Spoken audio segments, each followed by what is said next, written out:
Okay.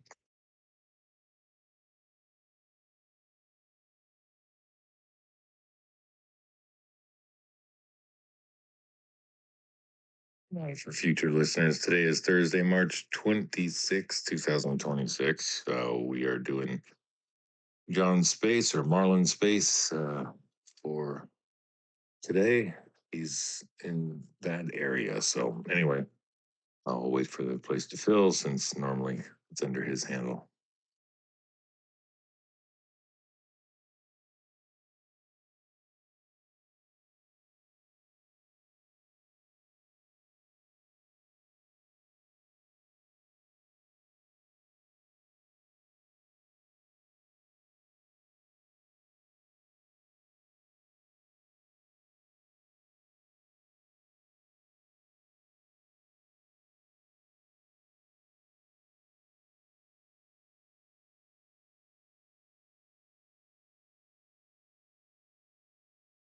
There'll be a lot of dead air until people get in here. Sorry.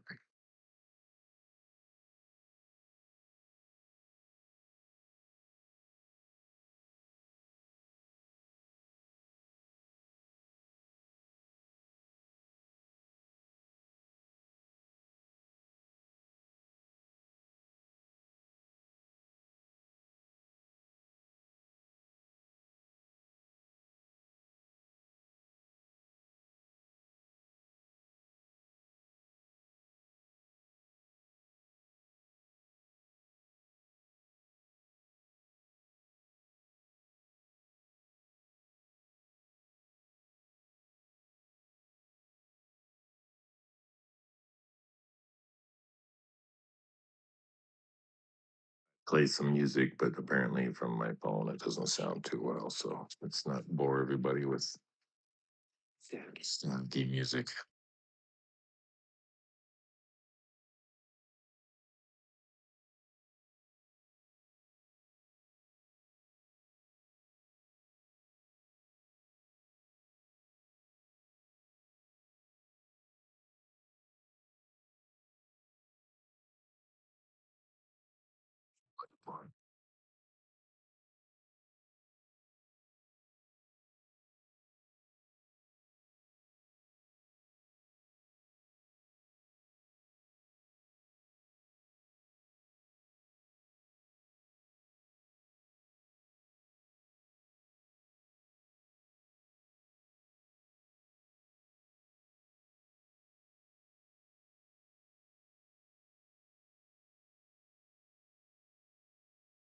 Listening in the future, feel free to fast forward until you see a few faces in here. For some reason, it's taking a minute for people to join.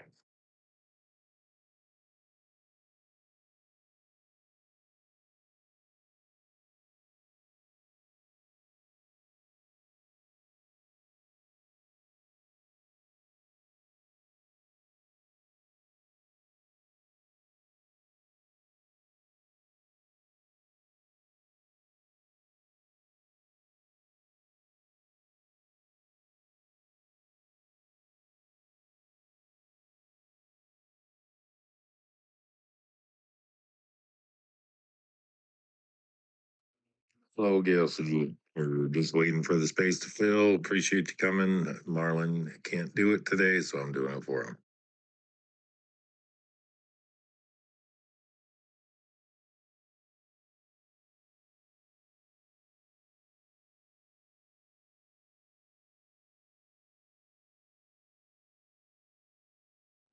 Gonna be quiet for a little bit.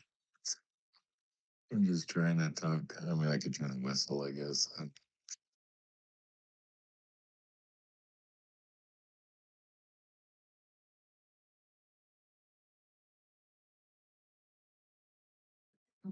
can talk to a lot of people.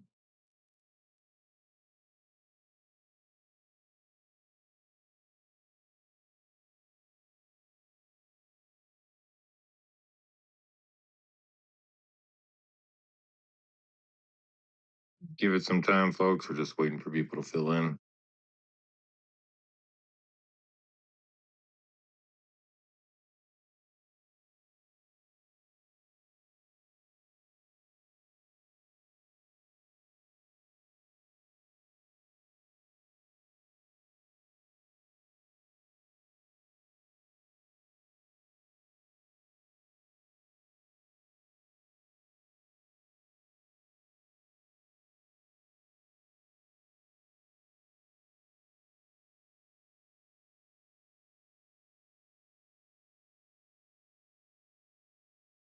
Oh, hey, good morning there.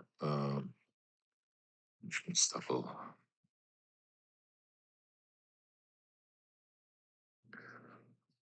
In a minute. Sorry, folks.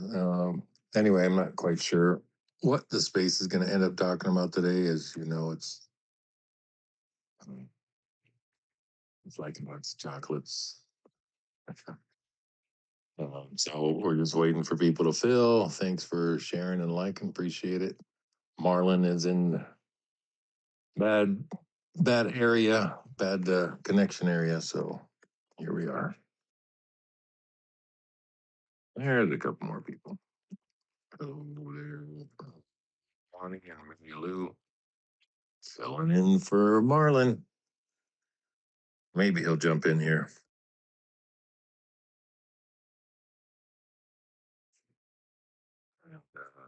Invite your friends.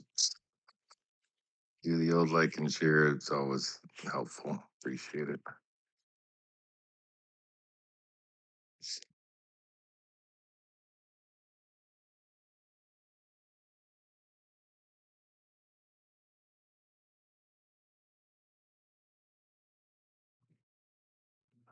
Well, anybody have anything? Come up and say something. Let's get the space going and people talking.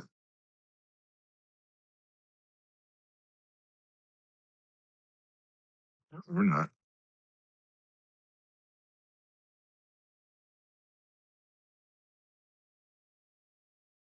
Well, I know there's lots going on. I'm not quite sure where to start, but I'm seeing all kinds of new trending posts come up here. So whatever topic you think is appropriate, let's get into it.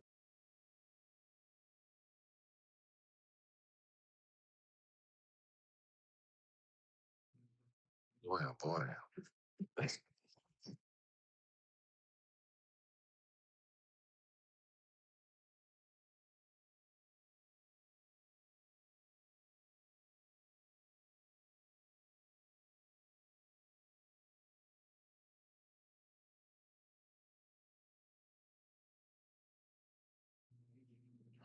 A couple mics out to you.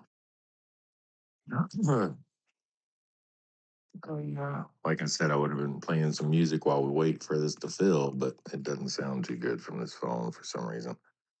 But threw a couple mics your way, so if you feel like coming up here and getting started, it'd be great.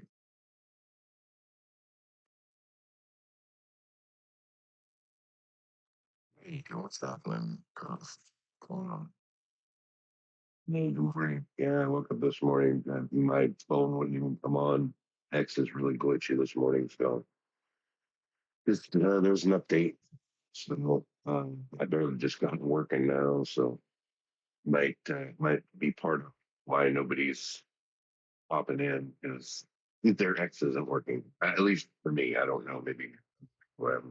But I couldn't even get it working on the computer this morning, so it's just I don't know, just not flying. Oh, okay. Well, I'm glad you said something. On my end, it's working fine, but depending, I guess, on the hub that you get the internet from, because internet's pretty dainty, frankly. You know how it works. So, and these guys use Cloudflare. So X using Cloudflare. I don't know if you know much about it, but it's pretty crazy. But anyways, all kinds of stuff. Well, thanks for saying that. Good morning, Mitchell. Good to see you, Truth. How you doing, buddy? Life is grand. It's a sunny day. My body aches, but that's all good.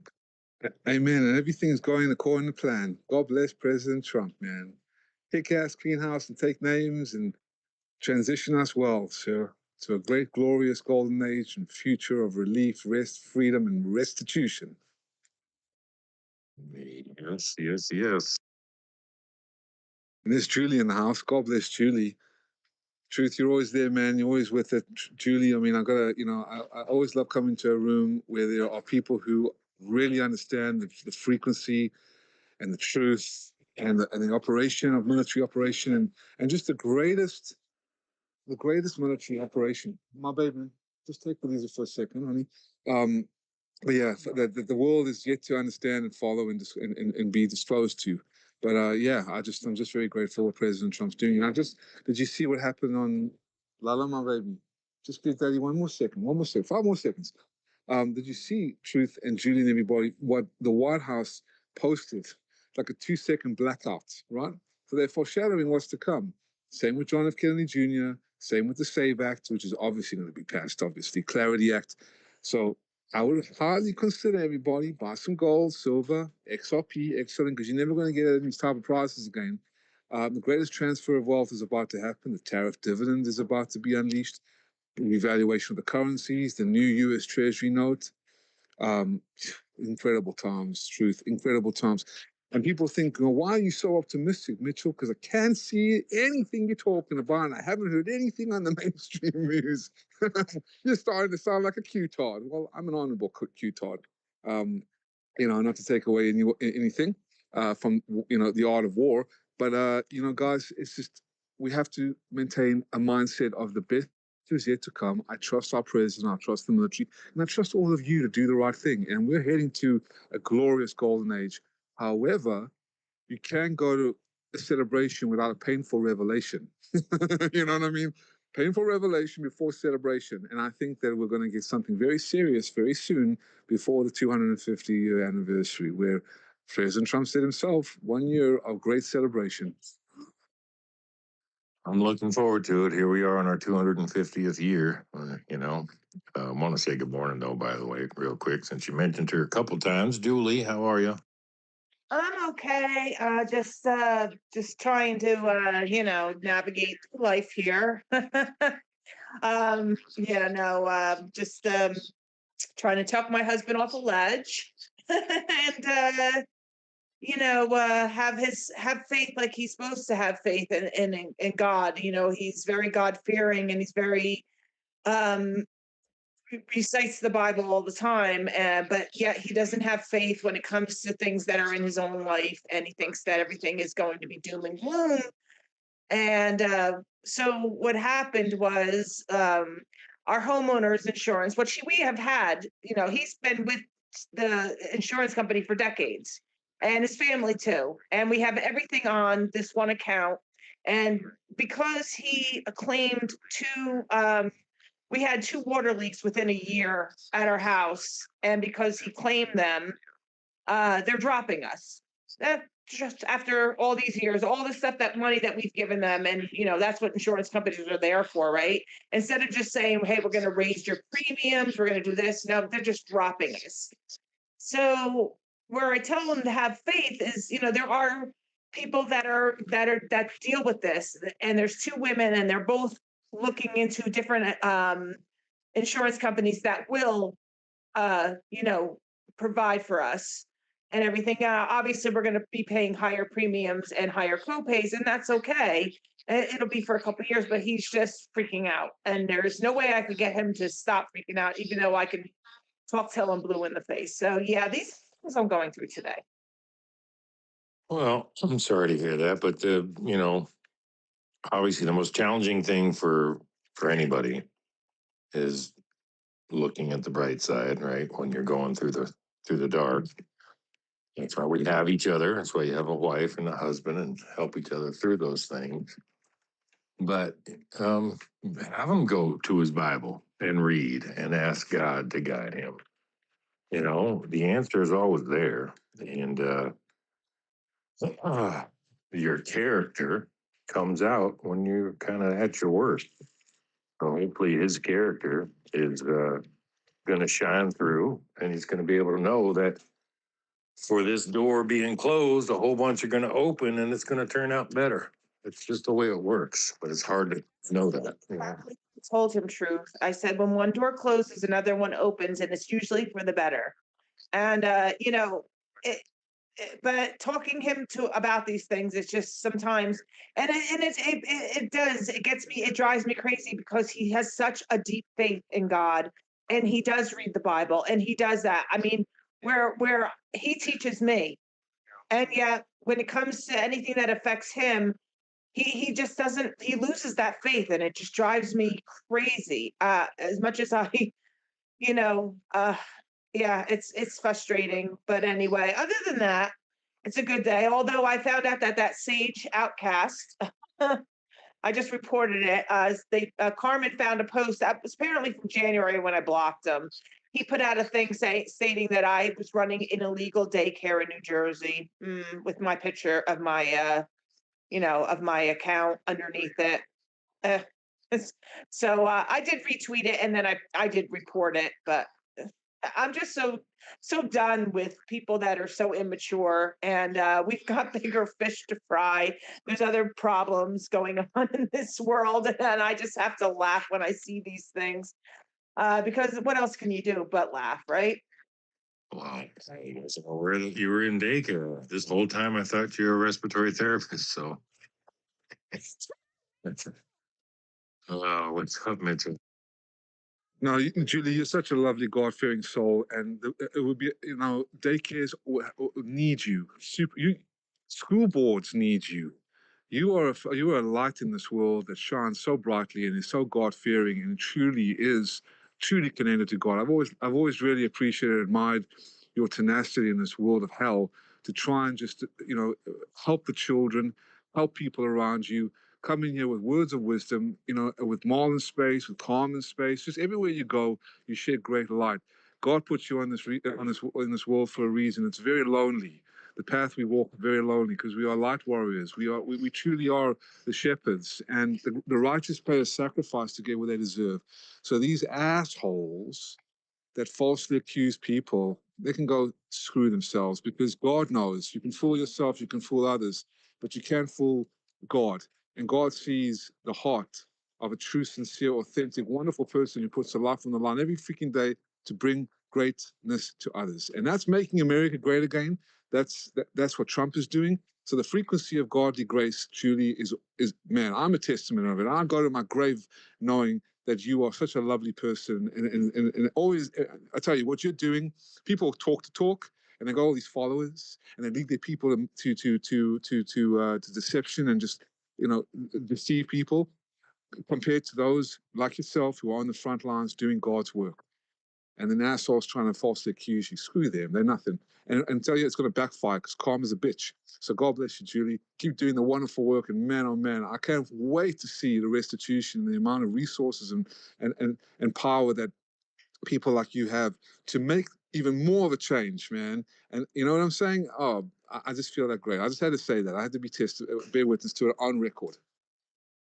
Well, thank you, Mitchell. Yeah, and I've known you for a long time, and I that's why I like to listen to you, because you have never changed in what you're stating and what you're saying, and that's how we know. I know for a testament that you're speaking truth, because you have never veered from that, and I've known you since I became on this platform. And the other funny thing though about this is he called me an influencer. I'm like, an influencer? I co-host one space. The other ones I mostly listen in. I got 7,000 followers. I don't even know. Probably half of them are bots anyway, but I'm an influencer. Okay, whatever. Yeah, right. I was too amazed at all the different followers. So that sounds like you said, they're probably bots. I try to pay damn attention, but follow back people that are real. But you know what I mean. But man, you got to sift through that thing all the time. But hey, I'm not trying to influence anybody. Just influence myself to wake up and do. Well, I just want to say, truth, when you're doing God's work like Julie does, and I'm sure you do and others, you haven't got time to influence. You only got time to save. We're in the battle of our lives, man. And these so-called limptic influencers who pretend to walk the walk but end up just being so clownish and so ridiculous and just completely betraying the trust of people, and then charging for their so-called services. I just think it's grifting. I think it's scam artists. And listen, people like I said, doing God's work don't have time to influence. They only got time to do God's work in this world. You know what I mean? Yeah, it's interesting. I watch all this stuff a lot. We're in this space every day, Monday through Friday, doing all this kind of stuff. Usually it's me and Julie co-hosting or other people, and it doesn't really matter. But listening to real people talk is great. And then you go into those big spaces that got 1,000 people in there and whatever, and they're picking and choosing who's going to come up and say something. And as long as they bend the knee and kiss the ring and all that crap, then they get all these kudos and, oh, you're on fire. And, it's just nonsense and silliness. Just be real, be who you are. And if you're a bot, then move on. Go ahead. Yeah, 100%. You know what I mean? And I think that in Revelations, we're in the book, yeah? I think we're in the book of Revelations. A lot of things are all being exposed for what it is. Darkness to light. That's a profound statement, yeah? Q talks about that a lot, or has mentioned that. Darkness to light, yeah? So interesting what is about to happen next with all the disclosure and revelations, and oh boy, incredible times we're living in. But I just got to hand it to Dan Scavino and Ezra Cohen. And oh man, I think that, see how brilliant this operation is, Truth and Julie and everybody. Guess who's going to come back to be the Attorney General? She never left, of the US, the great Sidney Powell. The great Sidney Powell. I mean, okay, Pam Bondi's Pam Bondi, but I heard, look, Pam Bondi, I never really liked her. I gave her a chance to prove it, but she's just incompetent. A lot of them are incompetent and just firing nonstop. Trump appointees also turned traitor. It's so, as Dan Scavino that commented on Elon Musk's post, that there's so many people who are just, they say they are, but they're not who they are. And remember, Dan Scavino was like, yeah, so many turned traitors, so many people are wolves in sheep's clothing. Well, again, Sidney Powell, Ezra Cohen, Dan Scavino have never left his side. And so I just look forward to Sidney Powell, even John Huber, the Attorney General of Utah. There's been some great people working behind the scenes that have been demonized and vilified by the deep state because they've been exposed in the deep state and all these criminal pedophiles, satanic cannibals that are all on the Epstein Island files to see. So I would look forward to seeing Sidney Powell be replacing Pam Bondi. That would be amazing. Release the Kraken, Truth. Release the Kraken. Remember that? Release the Kraken. I do remember that. I'm not quite sure. I haven't seen any news on that, but it's a good hope. And it's weird. I've watched Pam Bondi because obviously she's gone on the news like tons of times. And that poor thing, she seems like she's actually very sweet. She's excited to be in the position she's in. But she gets fumbled if she doesn't have like a speech. She really gets fumbled in her words. And I don't know how to describe it. I don't know if you guys have watched that or noticed that when she's talking. Like if you don't ask her something on a talking point that she kind of rehearsed, she just fumbles over her words, whether it's nerves or whatever. She's just not the greatest public speaker. But we don't know what's really going on behind the scenes, so we have no idea. But that one video that's popping back up about Obama or Obama or whatever, talking about how you basically, take down a society and fill it with lies, tell people don't know what to believe, all that kind of, yeah, I'm sure you've seen that surfacing around. That's kind of what's going on now, right? I mean, none of us in here seem to really trust our government.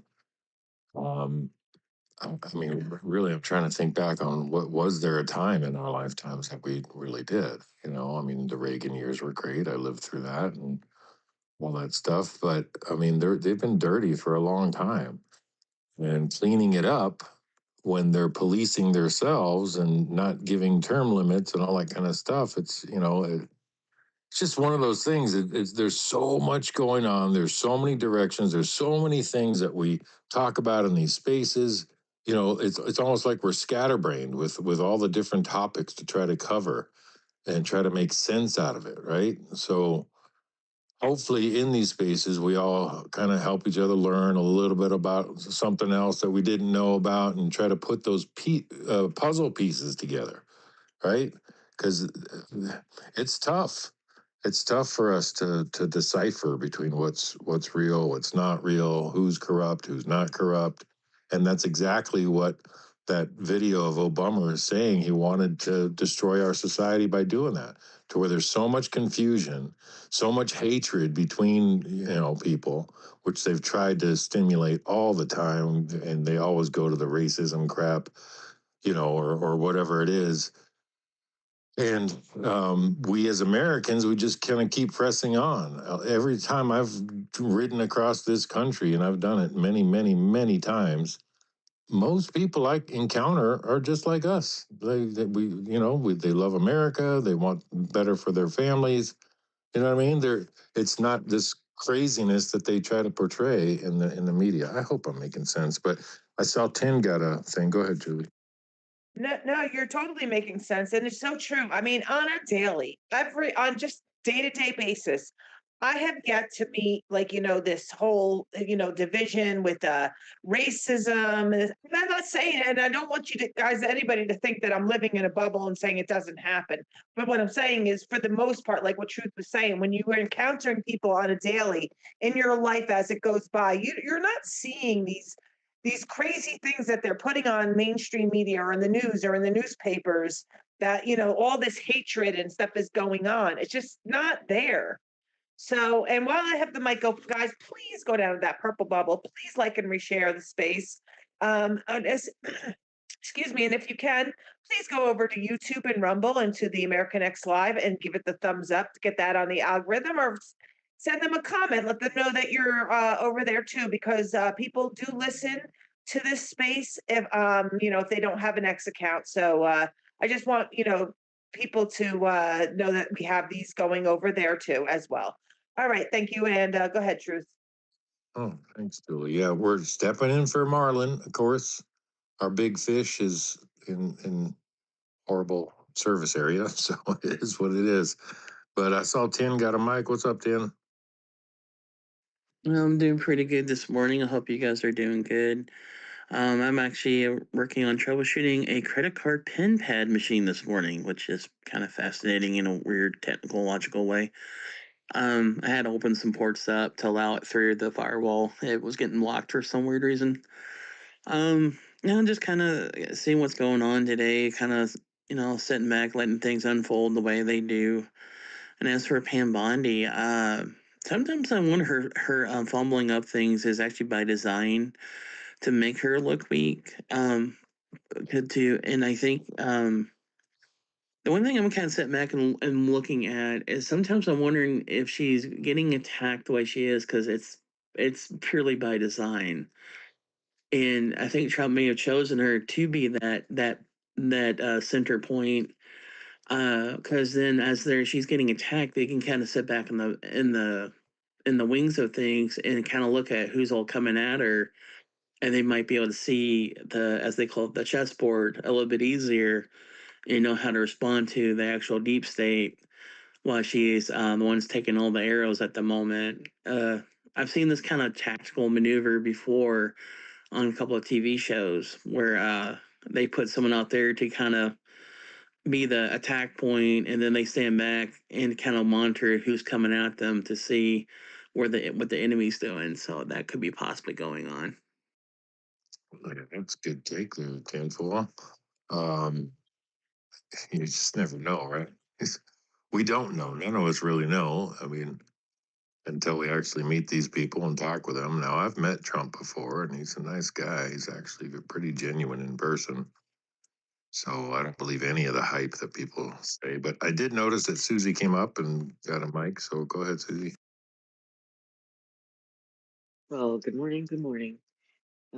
So today I'm seeing that the EU voted to begin they passed some of their toughest deportation and remigration legislation in the EU. So I'm just wondering which country will be first. We know that Italy, Meloni, is already on that path. Spain just recently passed something where they were going to allow 500,000 African immigrants to become citizens, like just right off the bat. They had like huge influx of people. It's really taken a long time for the Europeans. I have a friend who's from Germany, and she is absolutely appalled what's going on in her country.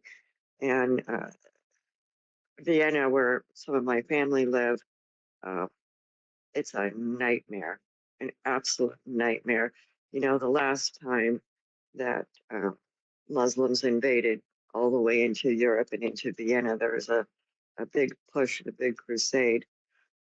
This is people are not safe in these countries, and I don't know what kind of collective guilt Germany has to think that it's okay to bring people like this into the country who will absolutely not assimilate. Not only that, the harms to their women aren't safe.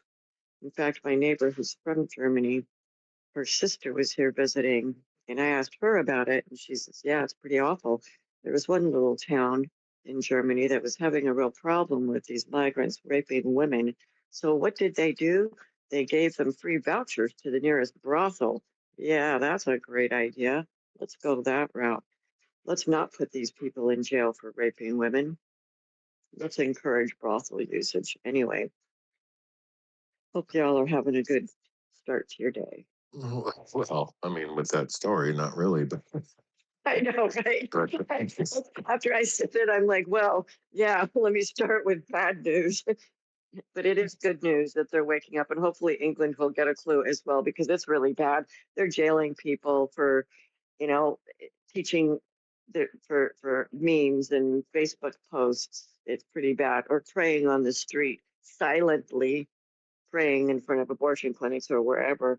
And now we have, it seems like in Texas, it's okay to bring in Sharia uh, and Quran information into the public schools. You know, they don't let us pray, but we're going to do that. Yeah, make it yeah, make sense. no, there's well, okay. So I think a lot of people don't ask themselves. You referred to as migrants. This is an invasion, and who's behind it? Because how are these people traveling that are coming from quote unquote poor countries, third world countries? How are they affording to travel to get to these places, to the destinations? Nobody seems to ask that question. Who's really behind it? The people of Germany. My wife's from Germany, and the people of Germany do not want that at all. It's the people that are in charge, quote unquote, in these governments. You know, the small cabal of people that we all know exist. You know, they're manipulating everything, or all these NGOs and all this money. There's got to be money to get these people to get into these countries. It doesn't just happen. They don't just all of a sudden, hey, I'm going to go there. No, they get paid to go there. These are huge budgets, you know. So we got to start asking the right questions, right? On what's really going on. What's the goal here? And then when you really get into it about what's behind it, and it's Marxism. You can call it communism, you can call it socialism, you can call it whatever ism you really want, but it's Marxism. We've talked about it in this space so many times. But that's the whole goal, is to, you know, destroy this world. And this, our country, America, is the last beacon of hope. It really is. No matter how corrupt and how much crap is going on, we still have our Constitution, we still have our people, and our Second Amendment is the only damn thing that has kept us going this far. You know, they just know that if they light that match, it's going to burn. You know, none of us want to go there. None of us. I don't. I served my country honorably in the military. I don't want any of that crap here in our country, but it's here, right? There's a whole bunch of stuff going on that we're not privy to. We're watching it happen, but again, nobody seems to ask, well, how the hell did those people get there? It ain't free to travel. So, anyway, go ahead, Susie. Well, and you know that if your wife's German, and just culturally, Germans, as well as the French, by the way, they don't really like foreigners. They like their own culture. They like their food. They like their beer. They like their own language and culture. And they're really not that tolerant. And when I saw what was, and I see this in my own family, when I saw that Merkel brought in 1 million Syrians, this was years and years ago, I'm like, what in the world is going on here? That cannot end well. I don't know. That was like maybe 15 years ago, something like that.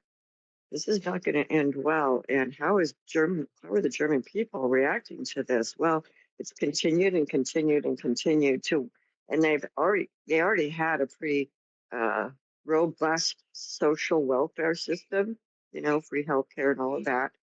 But now they extended that to these people coming in, and they do not assimilate. I read a horrid story yesterday about one child in Vienna in a public school. He was the only native Austrian in that class, and the way he's being treated and bullied, it's just horrific, just horrific. You know, I'm seeing things now where they're putting prayer rugs over 9/11 memorials. Like, it's so many bad words in my mouth. You know, we're trying to keep it to where anybody can I listen. know, I know. And I just, at some point, I just have to turn it all off because I continue to see this online, and I wonder what, we're going after Iran, and we absolutely needed to. Many America First MAGA people don't understand how important that is.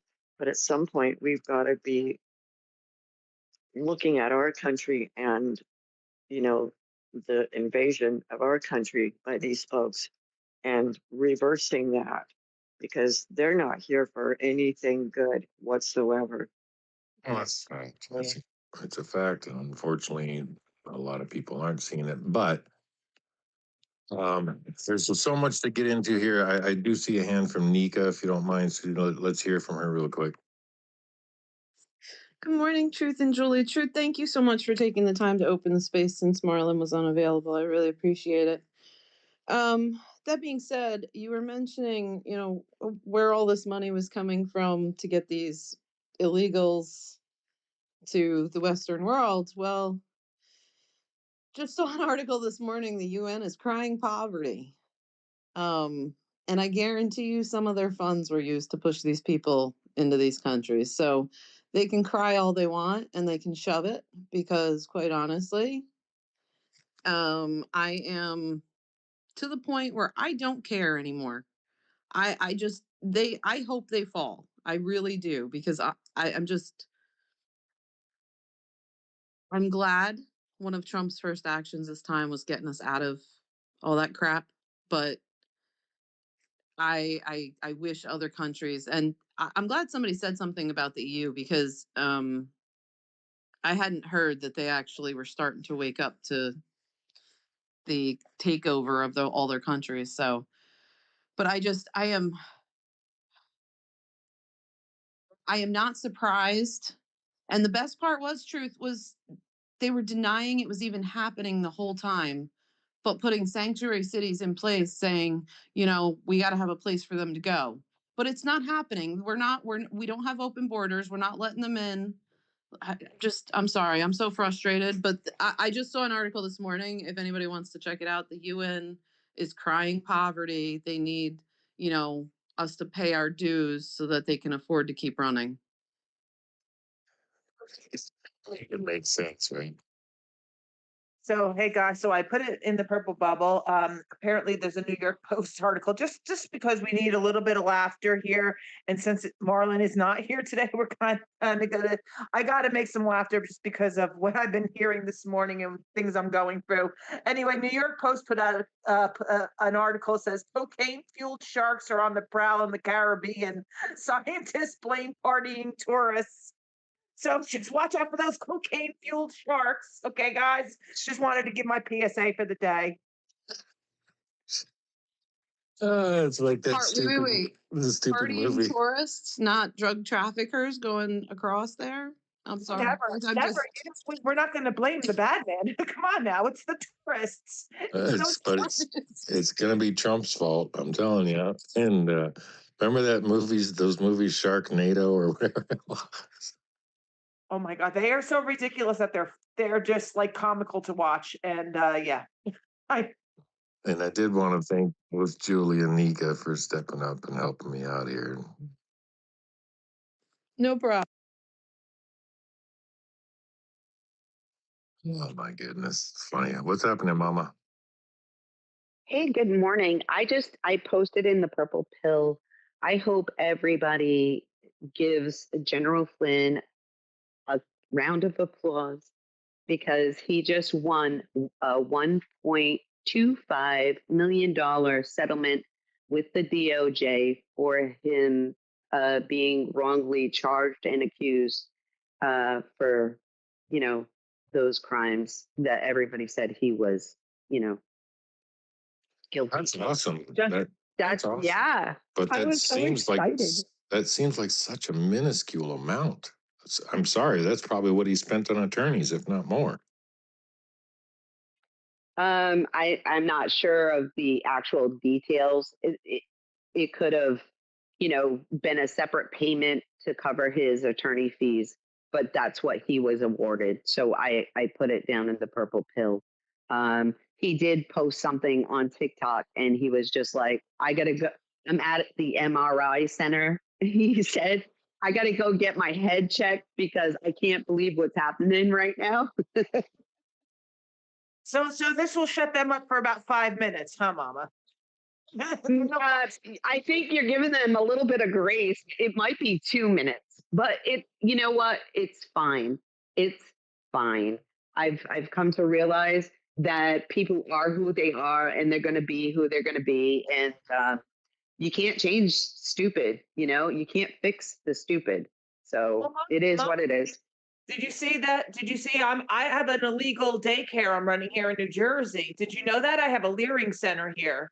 I'm running. Yes, I did see that, Julie. I did see that. Yep. It's all your fault, Julie. You and all the rest of the corrupt individuals over there in New Jersey. My gosh, it's too much. But whatever. I mean, again, it's all distraction. Trying to keep us away from our mission in life to keep this country the amazing republic that it was founded as. Getting back to basics, educate, whatever, right? But Fed Up, I think, came up and has his hand up. Go ahead. Well, Joe was first. Yeah, Joe was ahead of me. I'm so sorry. I didn't see Joe. Sorry about that. No problem. I'll be quick. Let's see. Wasn't there a cocaine bear movie? And didn't government fund cocaine studies with animal behavior? And what is healthcare beyond poisoning the individual, creating a patient for life, and treating the symptoms? Honestly, why are we jealous of healthcare that doesn't really work? That said, yeah, we need to get rid of the illegal aliens because the UN also funded replacement migration. Now let's see if I can draw a coincidence between poisoning us as Americans and bringing illegals in here to replace, oh yeah, us. Dropping the mic. Yeah, it's just well, I guess a shit show. I'm sorry. I usually don't use any curse words, but it's just ridiculous. Well, stuff that's going on is backwards, but we will overcome it. I know we will, or at least we'll die trying. But you said something I wanted to hit on, but I forgot what it was. So go ahead, Fed Up. Cocaine bears. Cocaine. Yes, cocaine. No, but uh, oh man, I keep losing my train of thought. I got to drink more coffee. Go ahead, Fed Up. Yeah, well, that's easy to do. You know, the thing is with the drug thing, they're going to blame us for it. They're going to try to spin any way they can, and somehow the General Flynn thing, I'm sure that's going to, since it was Trump's administration that settled with him, because it was a settlement, which is good. They finally did that, and it's probably why it was at the level it was. My question is, since I'm sure the whole thing's sealed, what else was in there? That's the thing people don't, people get hung up on the money with these settlements. Well, these settlements can have other parts to them. They can have parts about certain things being disclosed or certain people being removed or different things. Like I remember I had a customer of mine who was a big time lawyer in town, and he got his car worked on, and they forgot to tighten the lug nuts on his car, and literally all 4 of his tires came off driving down one of the busiest roads in our area. Luckily, nobody got severely hurt. So that's biggest fears, by the way. That when you change tires, that they're not tightly enough. And it can happen. And part of his lawsuit, I mean, he wanted money and compensation. He got a little banged up, and of course, wanted his car replaced, and a couple other people that their cars got damaged by his tires flying off and flying into their car. But the other part of his agreement, he took a little bit less money because he was like, he was to shut down that facility. He's like, no, I don't want people fired. I want it gone. And they agreed to it. They shut it down. And like I said, I knew the guy. He was kind of a vindictive SOB, so I wasn't surprised. But, so that's the thing that we'll have to see as it comes out, what else might have been in that agreement, because, depending on how they did that agreement, that could give Bondi and some of them some leadway to do some things that they can be like, oh, well, we had to sign this agreement, so we have to release blah, blah, blah, blah, blah. So that'll be something to keep an eye on for the next little bit, what might else have been in that settlement. That's very true. Susie? Well, I'm hoping that Roger Stone gets made whole as well. He's another one where they did the early morning raid. The other one I feel really horrible about is Rudy Giuliani. I mean, just the injustice of having everything and then some taken from him for cheaters and liars who cheated the election. I mean, I want Ruby Freeman and her ilk to be stripped of absolutely every last dime that they got from that settlement. 145 million. Now it didn't end up being that because he didn't have that much. He didn't have 145 million. I mean, these people have been put through absolute hell. Just about every attorney that ever worked for Trump got, taken on by the Biden administration. Absolutely appalling what these people have done. Well, I would Giuliani, like, too. however, huh? I was saying Giuliani was, America's mayor. He was there at 9/11, right? Everybody loved Giuliani. I know. Well, to see Yeah, him taken down was horrifying. Go ahead. Sorry, Susie. that's okay. And Sidney Powell, another one. Man, if they ever get her uh, able to do, I don't know, military tribunals. Oh man, look out. Look out. So, are we going to have the SAVE Act? Are they going on vacation? Are they going to go for 2 weeks? Are they going to do anything about DHS? I heard yesterday that Delta and several other airlines have said, you know what? We're not giving priority to these people, to these legislators in Congress anymore. They can stand in line with the rest of the people. We're not putting them at the head of the line. And they were seriously applauded for that. And then other airlines are looking to do the same thing.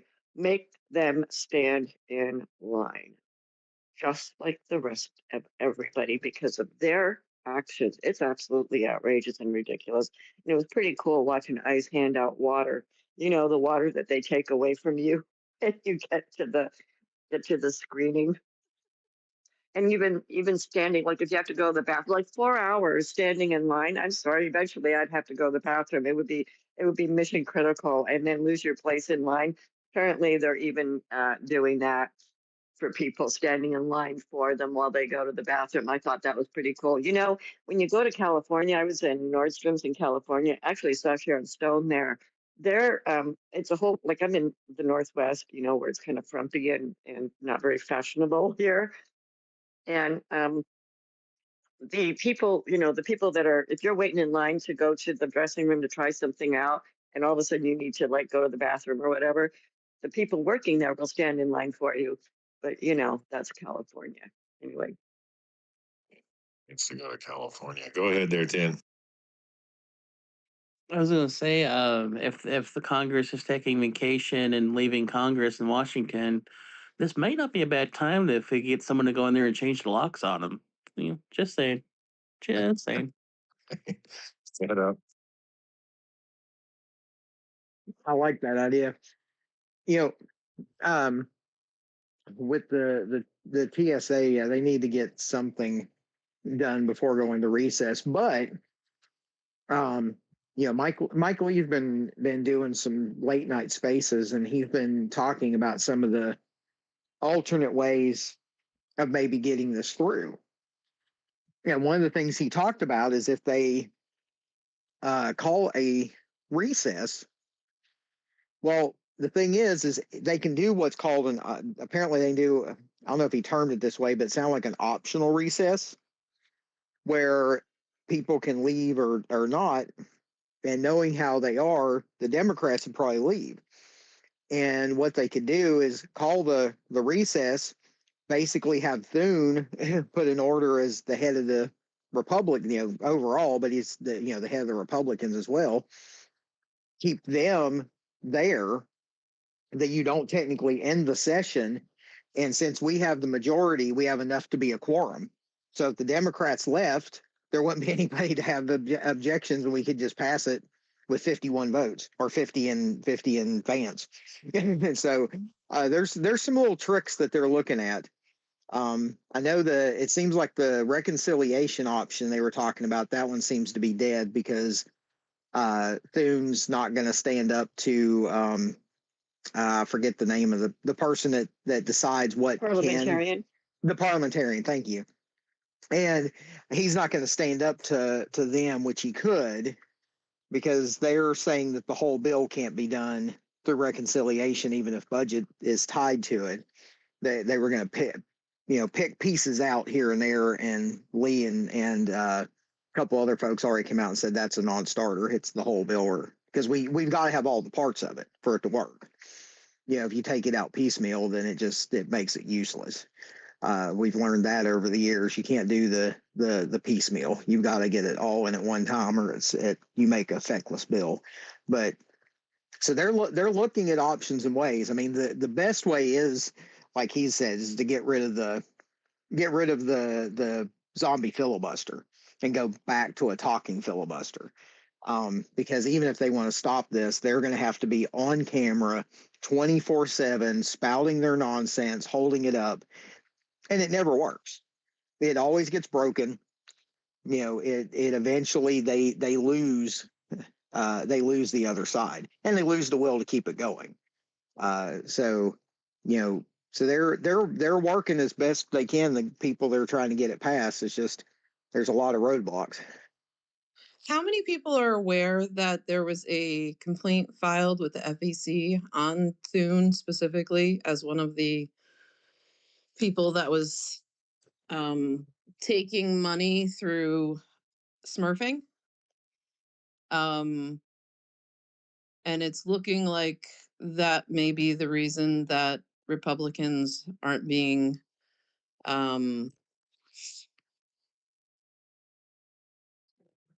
approved for the FEC seats. I guess I'm sorry, Truth. No, I'm just saying. No, I didn't hear this. So go ahead. And you said smurfing. Yeah, well, I was thinking of Papa Smurf. because so specifically on Thune, he has accepted 3,996 Smurf donor transactions totaling 1.15 million from 714 unique Smurfing donors. The transactions encompass approximately 19.5% of the 20,536 available committee transactions.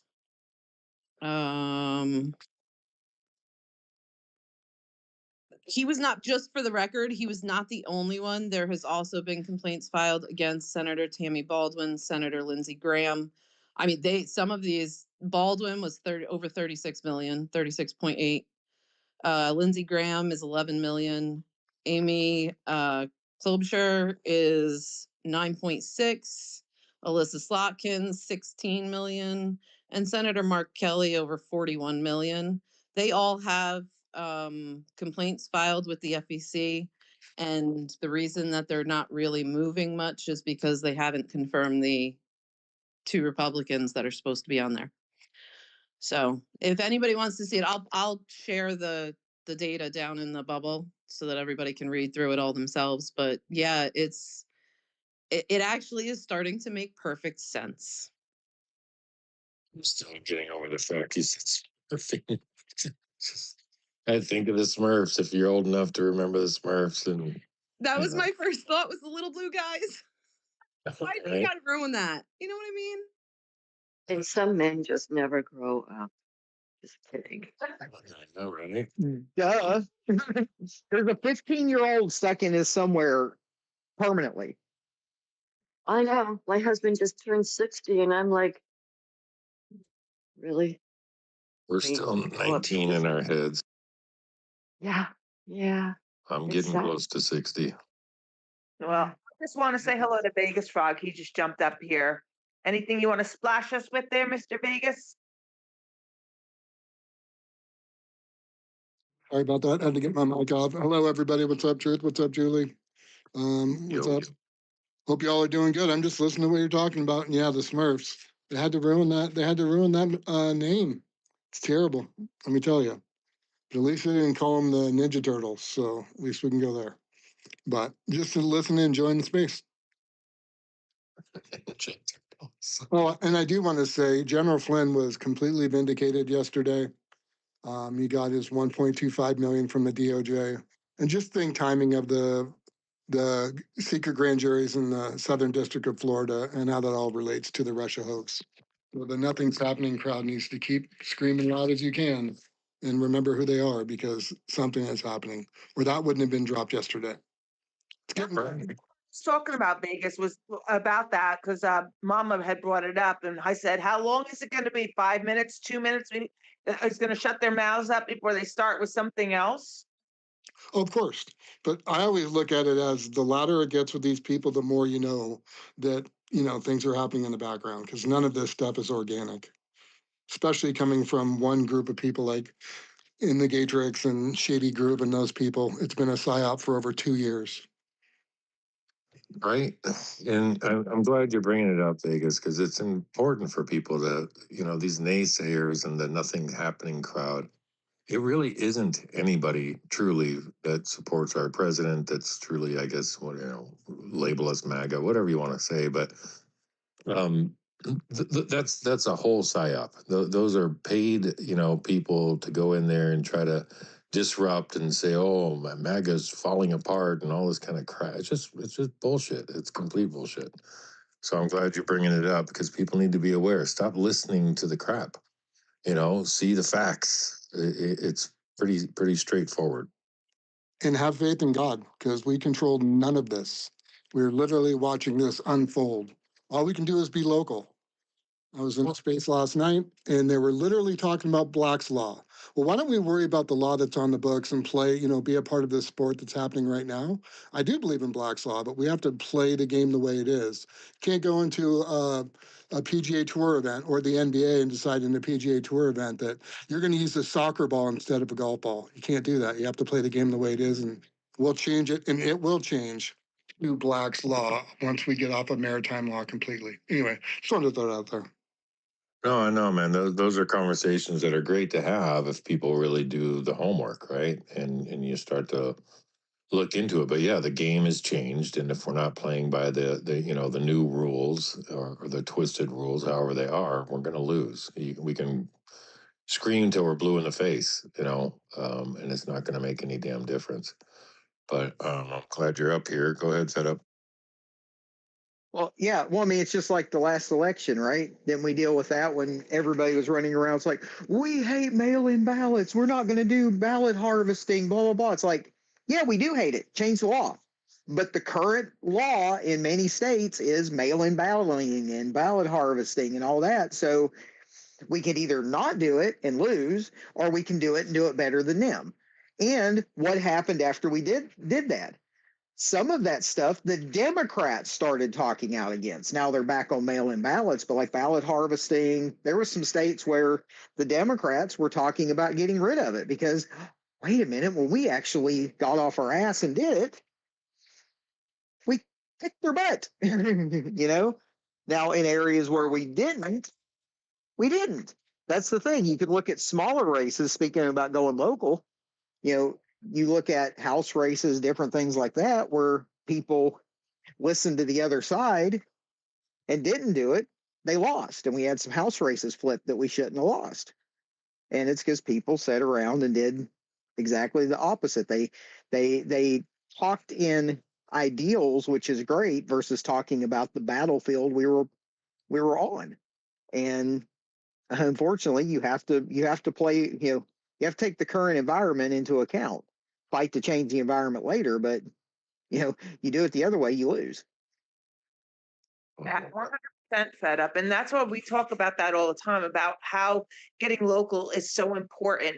There's lots of things that are going on, more so than we really have control over. We can weigh in on it, we can talk about it, but really to getting local is really what's important. I mean, while all this other stuff is going on, they're doing crazy things. I just read an article about where they're trying to make the Glock illegal in Connecticut now. Now, these are like little things that if you don't live in that state and you're not fighting for it or you're not paying attention to it, you can't get the message out that, hey, this is first of all unconstitutional. We have that right to carry and bear arms, and it doesn't state what type of arms they are. Okay, so you should be able to carry that, and I believe that's the weapon of choice of even police officers use Glocks. Correct me, guys, if I'm wrong, but these are the things that are going on. Like in our state, our governor thinks she's going to try to trump federal laws. She's going to try to. She signed a bill yesterday, not allowing ICE to wear masks in the state of New Jersey. Okay, well, I hate to tell you, lady, but that's they're federal employees, and they go by federal laws. They can wear whatever they want, but it's not going to be till somebody takes them to court and shoots this down, and that's going to come on to the backs of the taxpayers that are going to pay for these trials that are going to go on that are unnecessary. But this is going on in all of our states. They're going like crazy. Look what Abigail Spanberger is doing in Virginia. Boy, if people don't get on top of that and start calling this stuff out, it's going to be the things that she's already got on her desk that she's going to sign is just ridiculous. Julie, it's getting out of control. Another story that's not going to make national news because they don't want it to. I don't know how many people have heard this either. I've got a lot of breaking news this morning, so I'm a wealth of knowledge here just because I spent too much time awake last night. So I don't know. I'm sure most people have heard about the story of the Ukrainian girl. She was an actual, from my understanding, she was actually here for asylum, that was killed on the train in Charlotte, North Carolina. Well, the only Republican that was running in Mecklenburg County, which covers Charlotte, 6 weeks ago, his house was shot up with his children and his wife inside. And when I say shot up, there are bullet holes in their car, in the trees, in the mailbox, in the basketball hoop, and in the side of the house. The story has been kept hush hush. It was not referred to the FBI, even though in my eyes it's election interference. I mean, he dropped out of the race. As of yesterday, he's no longer in the race. There are no Republicans running because they terrorized his family. This is domestic terrorism. This is election interference. The FBI or somebody, the DOJ, somebody should be handling this other than the little small town, I think it's Hendersonville or something, police department that is like nobody's ever heard of. And they have, even though they have a ton of ballistics and all kinds of other stuff, the neighbor's ring camera video and whatnot, there are no leads. They have no idea who did it, and it hasn't moved an inch. So he dropped out of the race, I believe, yesterday.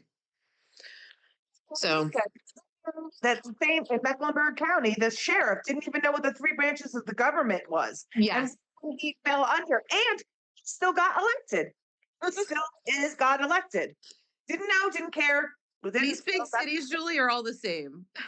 They're all the same. They will push Democrat all the way through these big cities. We know that. I mean, it was the same when I lived in New York, upstate New York, unfortunately. All of the bigger cities are completely taken over by Democrats.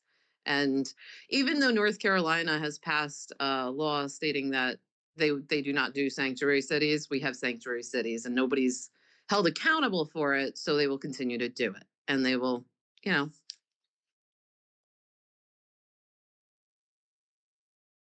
Are y'all going through hands up? I think it was 10 for that pieces. The question I have with this stuff, there's this much going on through all the laws and rules and regulations I've read. Why is there just an emergency stop button? And when I say that, I'm talking about let's put everything on pause, put the government under a control under a group that's not corrupted, which is the military, so we can figure this stuff out, not allow the corruption to continue any further. And I'm just I'm just to the point. It's like, okay, we keep marching to the midterms and march and march and march, and we're seeing all this stuff starting happening. If I'm on a train and I see the bridge is out, I'm not going to hesitate to pull the emergency stop. And that's what I don't understand is how come we haven't pulled the emergency stop yet? Because at this point, what's the point of having an election if we know it's going to be corrupted and they're going to cheat and we know what the laws are? It's like, why are we continuing to play the game? And that's what I'm struggling with. Feel your pain there, Tim. I get it, man. We can discuss that. Let's go through the hands here. Yeah, Charlotte. I'm a hair less than 2 hours from Charlotte, so yeah, I saw that. Um, God, and Charlotte has gotten so corrupt, and it's like you said, and the faster a city grows, the worse it is. I mean, Charlotte is approaching 1 million people. Um, it's like Jacksonville, Florida size now. Um, only thing really bigger than those two is Atlanta. um, and it's gotten bad because, well, and it's our whole state. That was a big part of it. I mean, our state since 1980s went from 4 million to 12 million people. So we've almost tripled in size. And it's made these cities, I mean, that, and kind of like New York, that city had a Republican mayor, um, about 16 years ago? Because our last Republican governor, McCrory, who would have been 3 governor terms ago, was the mayor of Charlotte. Um, and so, it's, kind of like we saw with New York. They had Giuliani, then they had quote unquote Republican Bloomberg, and then have gone just left and left and left. And that's where they're all going. And you see it, and well, it's like, it didn't get publicized as much during the summer of love in 2020. Charlotte got just as bad as some of these other cities. It was terrible. Um, I know people that live over there. We, of course, we go in there as least times as we can, but I've gone in a few times because either stuff we've had to go, or I took my son to a couple of ball games over there. And it's sad to see what these cities have become, because Charlotte for a city used to be nice because it was a banking city. It was very businessy and but it's not that way anymore. And that's how you have these liberal policies. Well, plus, the sanctuary policies. It was one of the cities where the buses were going to from the border. If you look at the reports from our government, it's one of the cities that has 2 suspected terrorism cells in it. I'm glad to see it's finally getting some, not for, I hate the reasoning, it's getting some national spotlight on it, but I'm glad it finally is, because it's been bad for a while over there. And it's just been growing worse and worse as the city's been growing. Sad fact. Go ahead there, Susie.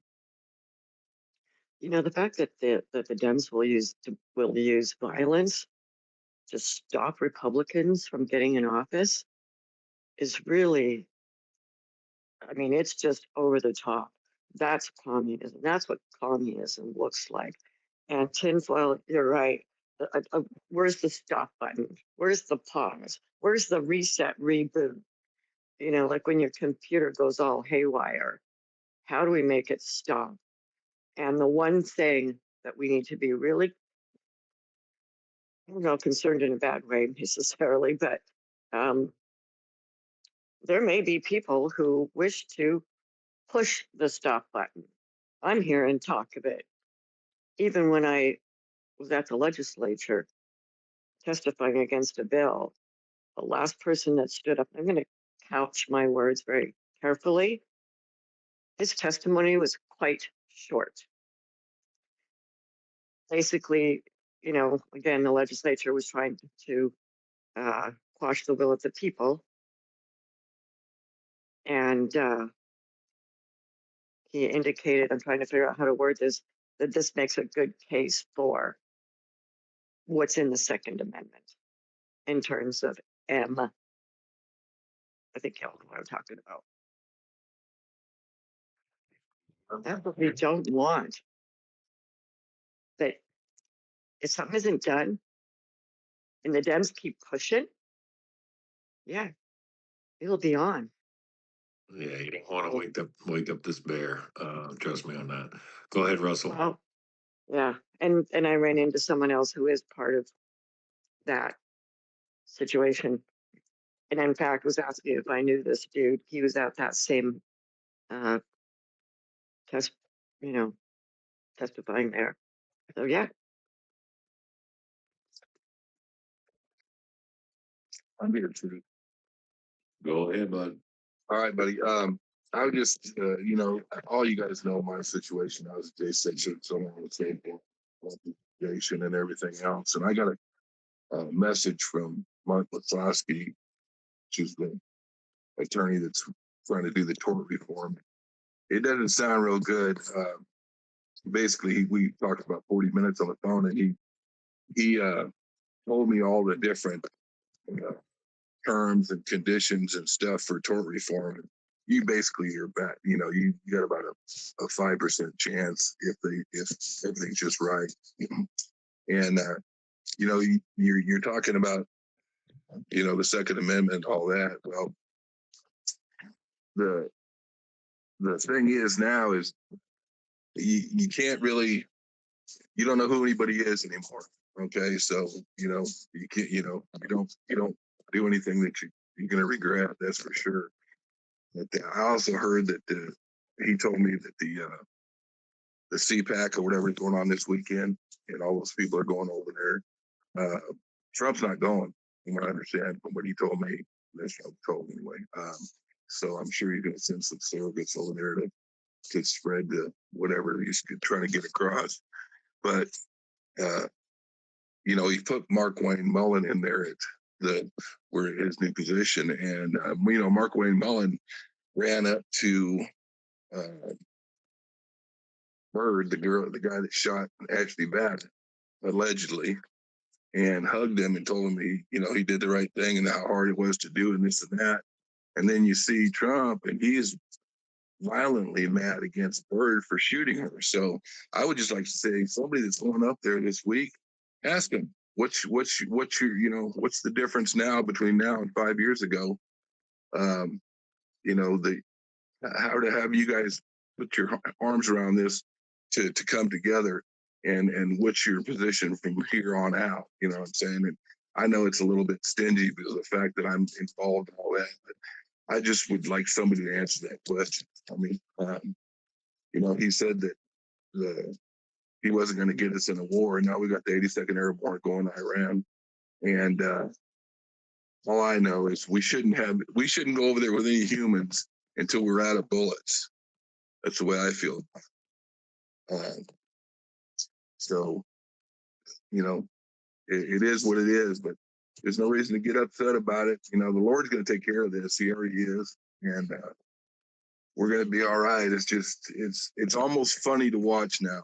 The stupidity and the motion they're going through. And then the whole country is fraud. We've run the whole world. I mean, that's all ours. And it's just ridiculous, and then, like I said, they can throw me in prison for a year for witnessing them creating treason inside of our Capitol. Period. That's what they did. And everybody knew about it, including Mark Wayne Mullen. And they played along. They're complicit. I don't care. And you can't be a little complicit. You're complicit or you're not. But anyway, I'm gonna land it right there. Truth. Well, Russell, thanks for coming up here. You know, it's easy for anybody else to say whatever we're going to say regarding that, but you being there and being wrongfully imprisoned, and you know, it's hard to conceive if we hadn't been there. You know, now I've been arrested for stupid crap that I wasn't a part of, and blah blah blah. Whatever. It's neither here nor there. But when you're exercising your right as an American, and we all knew and still know to this day that that damn election was completely stolen. Yes. And that's our right. And I, as I was watching it, I was like, man, I'm telling you, there's going to be undercover people. There's going to be Antifa. They are going to try to turn this around and make this into some riot and blah. I saw it happening in real time, knowing what was happening. Yep. You know, and well, it's a shame. I actually sent video to people here and explained to them live what was going on, and told them exactly how it went. And then, like I said, the FBI, when they interviewed me, the form they fill out, the original form, I stated all that. It said it in the paper, you know, in my local neighborhood. And it's just, like I said, these people are complicit. The FBI agent that originally came and contacted me here at my shop, I am friends with him right now. I mean, I consider him a friend. He did some things that made it a little easier, even though it was hell anyway. But still, he made it a little easier. He kept them from kicking in my door and shooting my dogs, you know. So that was one thing. And then they let me do a walkthrough down in Birmingham rather than picking me up and, you know, hog tying me, taking me down there like could have. I guess that's what they did to a lot of people. But I told them all the very first day they showed up, the whole thing was a soap opera. And they're not good DEI actors.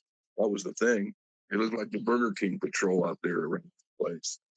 Well, the whole damn whatever the hell they called that you know, the hearing that they had regarding that was such a sham. All those pieces of shit that were on that board, all the fake altered videos that they ran on the whole thing. I mean, how can anybody watching that not see that?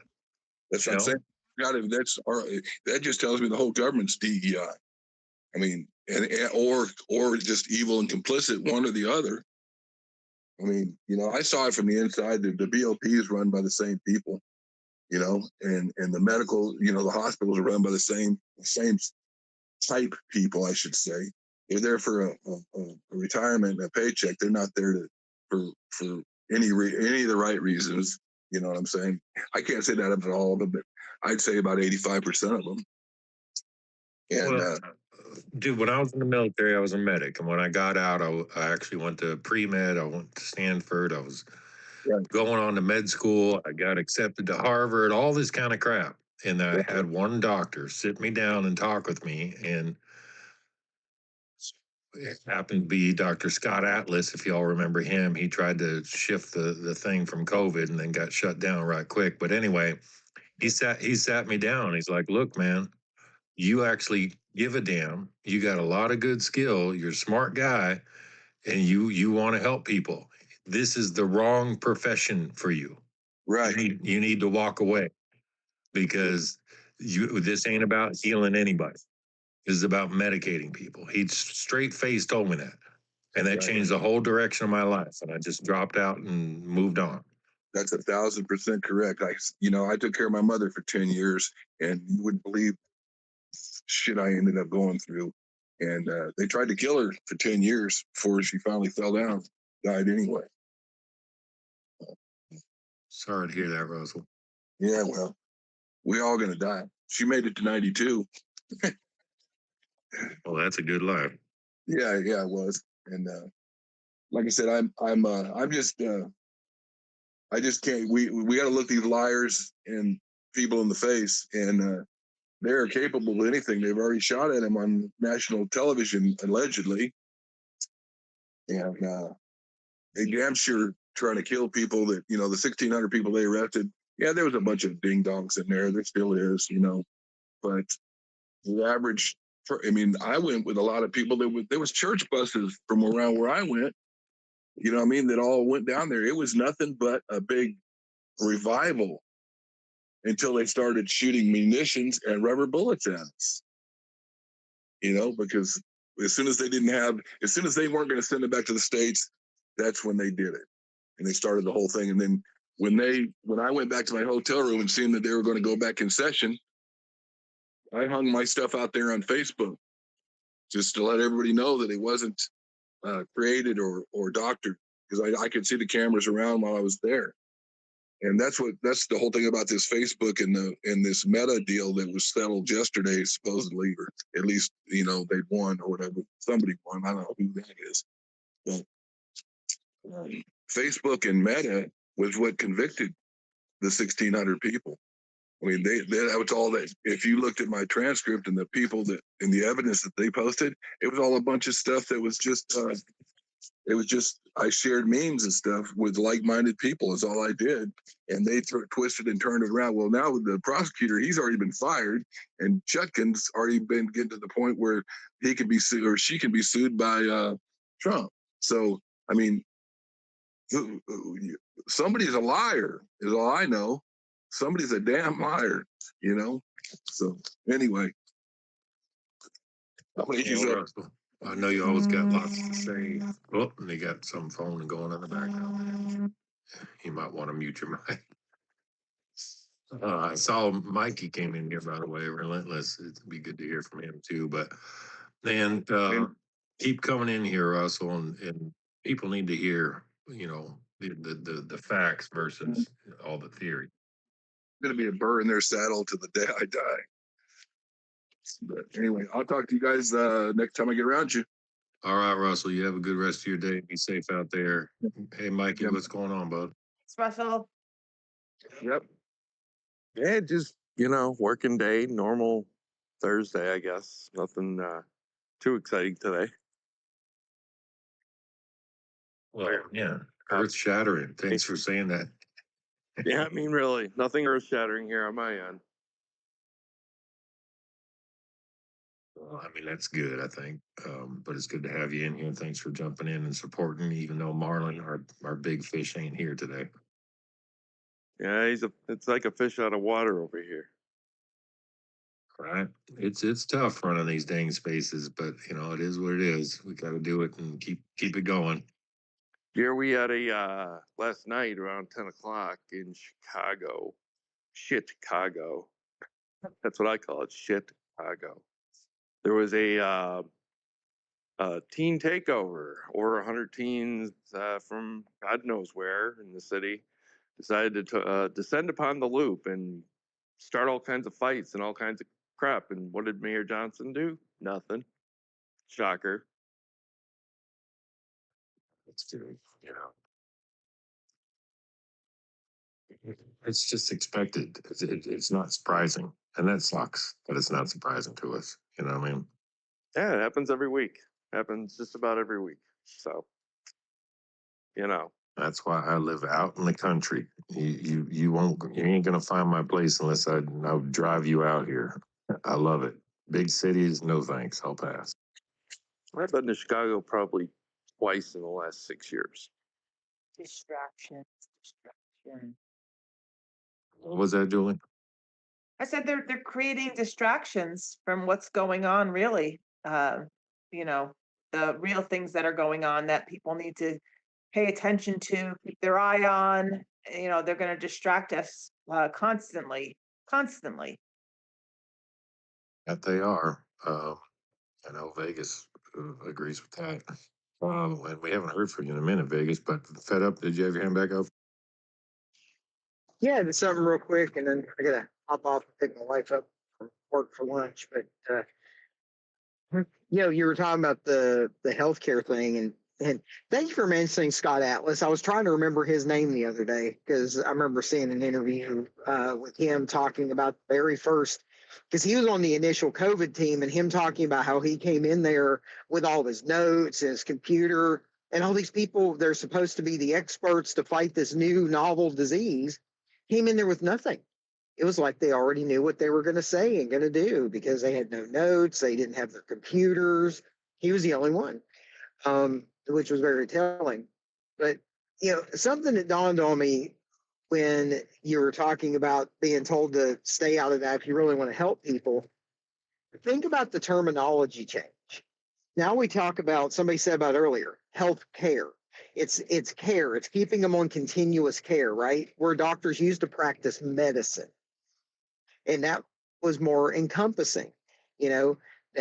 Doctors would use stuff awful. You would have never heard a doctor back in the day make fun of somebody for using like ivermectin off label, for God's sake. My mom was on a medicine for years for her IBS that was off label, but it worked. And so I thought that was a key difference is the difference. I think we're seeing what the difference is between practicing medicine and practicing healthcare. Yeah, well, fed up though, to take it a step further, practicing medicine. It's practicing medicating people. It ain't healing people. It's just medicating people. You go to a doctor, you say, hey, I got a pain in my stomach. Okay, here's a pill. Let's just pretend like it's not happening and let's numb your pain. That's medicating. Medicating ain't doing shit as far as I'm concerned. Either you can heal them or you can't, and you get to the root of the problem instead of masking it. But sorry to, push back on there, fed up, but, my experience in the medical realm, it was just mind blowing to me because, especially when I was a medic, first off, you get into an ER and all the nurses are asking you to start a line for them because they know that you can start a freaking IV quicker than anybody.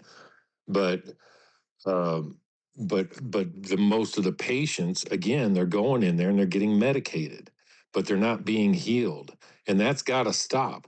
And I know Apothecaro's in here and I know she can, jump in here. And again, fed up, I'm not saying anything bad against you, but I see what your point is. I see what your point you're trying to make. But let's remember, practicing medicating people ain't doing shit. It ain't healing you. If you want to respond, you can. Fed up. I'm not trying to crap on your parade. There, buddy. Well, but even the term practicing medicine used to be more about, it wasn't just medicate people. Like even that term got corrupted over the years, as big pharma. It's been ever since the big pharma creation, ever since the petrochemical pharma state, Well, I mean, okay, so let's go there. The pharmaceuticals, if people don't understand this, like a good close to 99, almost 100% of pharmaceuticals come from a plant derivative, okay? But only 2% of the world's population of plant life has even been studied for medicine. If you know the Gatun Lakes, which is in when you go through the Panama Canal, which I've been through, the Gatun Lakes has the most plant life, a variety of plant life put together in the world in that one place. So just if you want to study medicine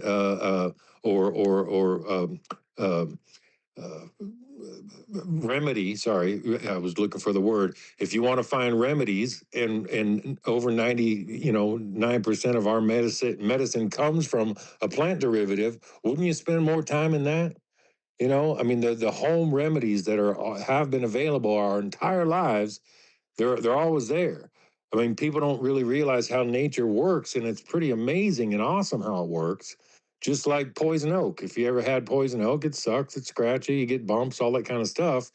But people don't realize that right next to poison oak is mugwort. It grows, the remedy always grows right next to it. Nature always has, a cure for whatever there is. It's always out there. I know Apothecaro's like biting at the, can't wait to talk. Go ahead, Carol. Well, you had me at Scott Atlas. I think it's amazing that you've even had a conversation with him. I've loved Scott Atlas, and yeah, his participation in the coronavirus task force was really unfortunate. I read his book after it was, curious what was going on in that room at that table the whole time, and he pretty much gave us the best glimpse he could, because he was only there for a short time, and his experience there was that they didn't want to hear anything that was not going to take us straight into a vaccine. If it looked like it would divert that, then they didn't want to hear it, and even like nobody wanted to hear it. And so he eventually had to leave the task force. But yeah, great guy. You're right about everything that you're saying. And just to add a little gasoline to the fire, like, I was born and raised in that Panama Canal. I swam in that Gatun Lake, went skiing in it so many times. So there is a lot of diversity. That area has there's the Smithsonian Institute right there in Gatun, which is a kind of a an area, like, they're not cities. They were just like little areas that were designated throughout the canal zone back when the canal zone was there, and now they've retained that name, those areas. And Gatun is an area where there's the Smithsonian Institute. A lot of plant life and animal life is studied there for good reason. But you're right. It's, a lot of the medications that we have now, what they've done is they've done isolationist and reductionist types of studies on these. Like, why does this cure that? Why does this fix that? And they get it down to the molecule that is actually making the difference, or the active ingredient, shall we say. And then they take that and they synthetically make it in a laboratory, isolated from all of the other constituents of that plant. So then when they've got their laboratory manufactured model that, we refer to, because they do use a petrochemical process to do that, you don't have the other constituents. Nature balances nature, just like you pointed out with the mugwort and the poison ivy. Nature will balance itself. But when we pull out a tiny little thing out of that substance, and we isolate it, and we administer it to a living organism that is part of nature, the living organism is going to reject it at some level, and we call those things side effects. All right. So, what you're saying is absolutely on target. Um, the only thing I would push back on a little bit is the word um, heal and the word cure. We are not allowed to use those words. The words heal and cure those are verboten, except heal we can use in terms of a wound or a surgical incision, that kind of thing. But no, we don't heal and cure anything. Cure, they will use that term loosely when someone has been in remission from cancer after chemotherapy and radiation. If they've been in remission for 5 years, then they will loosely use the word cure. And that's the only time that one gets to be used. And don't forget, not only do we have the drugs, the pharmaceutical drugs, but we have surgery. It is a two-pronged model that we live in. We've got drugs, we've got surgery, and that is the only thing that they have got in their arsenal: drugs and surgery. Anything else is outside their scope, and they delegate it off to someone else, like physical therapy, for example. Yeah, doctors don't do physical therapy. They'll refer you to a physical therapist, but they don't do that. They only do drugs and surgery. So, and they don't do nutrition teaching. They will refer you to hopefully a nutritionist and not a dietitian, but they usually go with dietitians. So, yeah, this is the whole model is geared towards drugs and surgery. And we need to be aware of that, especially when they're doing like diagnostic testing. And I'm telling you, the better your insurance, the more diagnostic testing they're going to do, because they will keep searching until they find something that they can diagnose and either drug or put a knife to. Anyway, that's my little rant for the morning. Thank you for letting me get that out of my system. No, I knew you were like, ooh, I got to talk. But yeah, it's so how I see our modern day medicine, quote unquote, is it's great for emergency medicine. It's top notch. If somebody has an emergency, we can fix them, so to speak. But that's where it stops, as far as I'm concerned. But Texas has been waiting for a while, so go ahead there, Texas. Good morning, True, Julie, Miss Nika, Miss Apathy, Carol. How you doing, honey? Been a long time. Oh, medicine, love it. So Miss Carol, since last we've talked, I've gotten out of truck. I'm not driving a truck anymore. I went back to the water company. I'm back in public servant business. But incredible thing is, since climbing out of the truck, I've lost 35 pounds. I'm under 300 for the first time, and since COVID hit, when I was under a flatbed, my blood pressure's dropped down to 130 over 78. I can work all day. I can bend over and touch the ground with both hands, standing flat footed.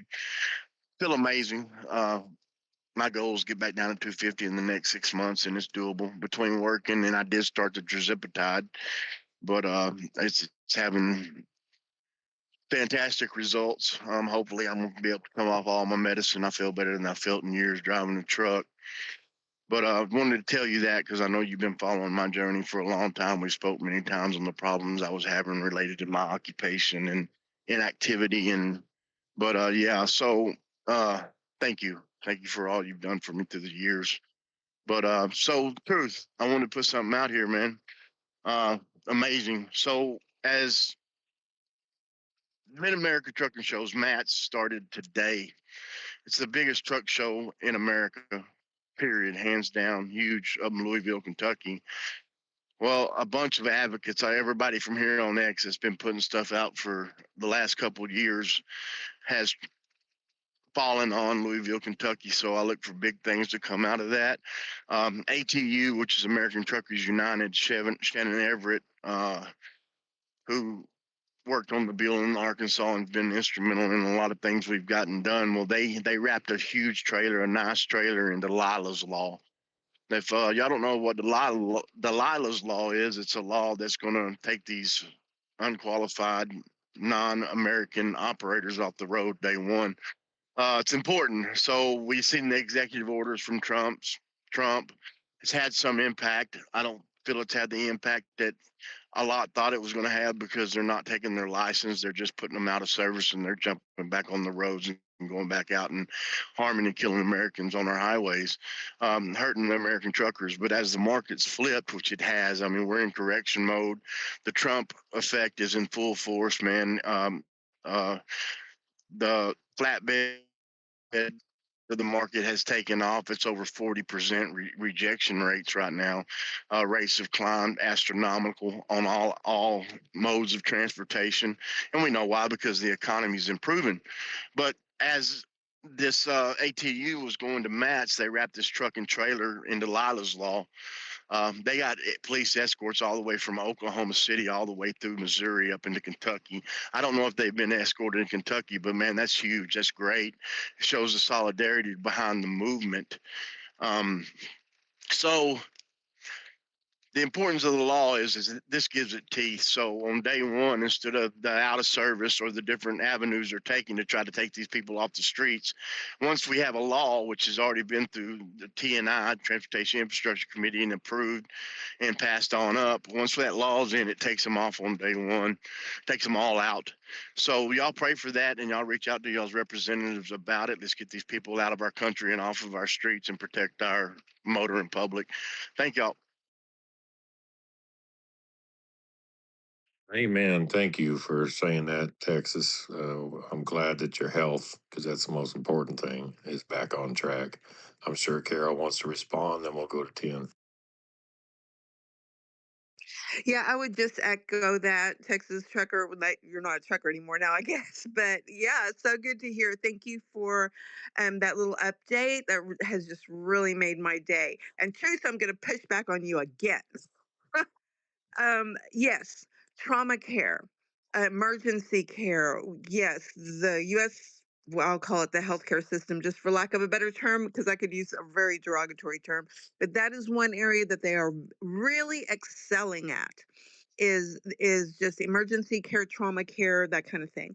Here's but we have other areas that it's doing well.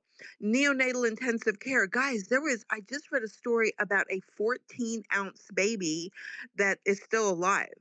I mean, it's kind of, it's very iffy.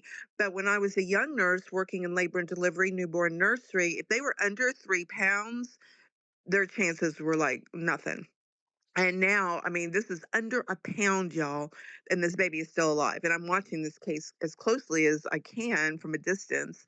Another area is intensive care. If there is some kind of a of disease progression, that it is the person who should have the choice, the health freedom to do this, wants to try to stay alive and have heroic measures in place in case their disease progresses to that level, then we can keep them alive for a very long time. Just so y'all know, we can keep you on those machines for a goodly amount of time.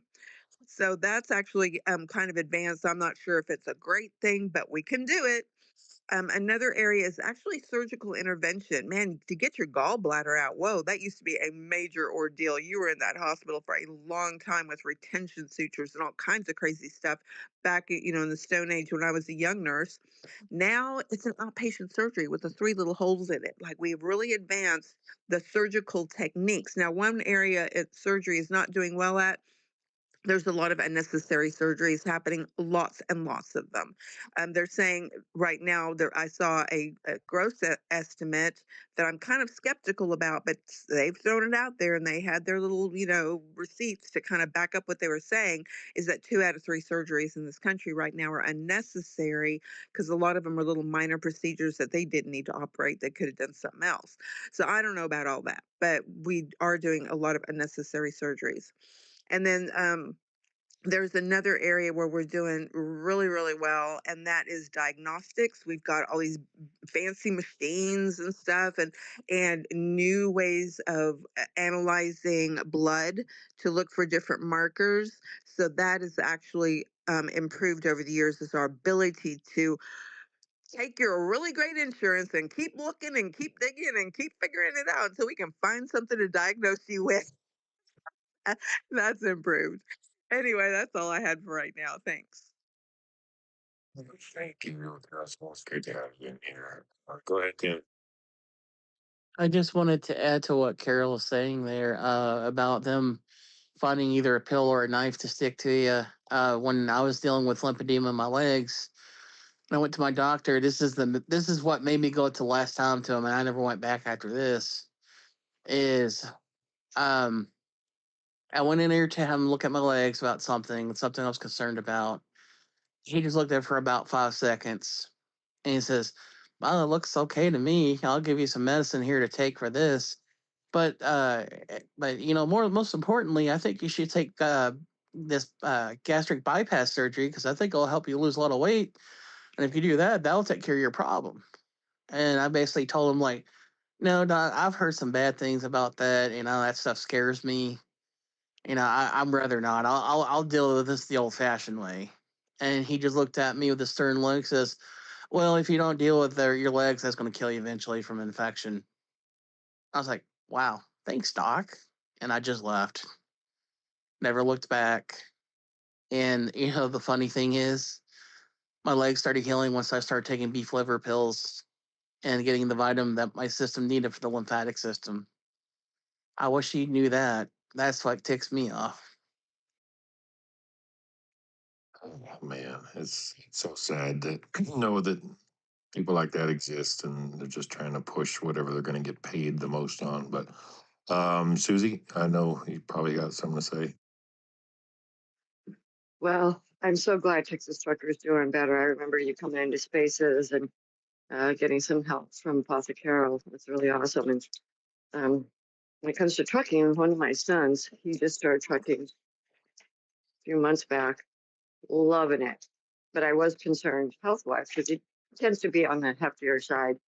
But he seems to be doing all right. And he's traveling with his cat. His cat loves it. This is the cat that was a stray who just like once she got a taste of like indoor life, wants nothing to do with the outside ever again. It's like I'm happy right here.